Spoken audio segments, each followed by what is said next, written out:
there are those who say that the origin of corruption or corrupt tendencies dates back into the 70s, when the era of super PAMSEX, the civil service, was jaundiced by one action of the federal government of the day.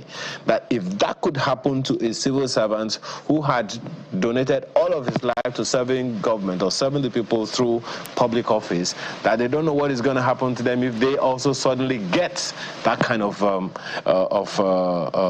notice.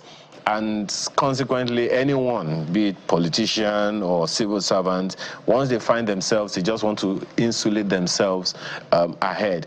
What is your take on that as a kind of excuse for lining pockets? Well, thank you, Ayo. I think most importantly at this point is to strengthen our leadership recruitment process, such that we'll be able to attract the best in our midst.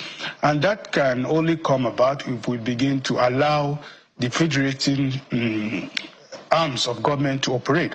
For instance, the outstanding judgment, Supreme Court judgment on the autonomy of local government is very key in ensuring that we attract the right kinds of people to governance.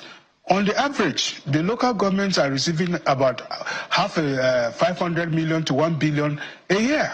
Now, if that is allowed to go to the local government, you find that people like Mr. Enang will be attracted to go to Akwa Ibom and even contest and add value to local government administration, or Mr.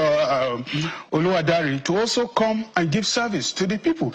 So most importantly is that as our democracy grows, what we have to look at is the recruitment process. How credible is it?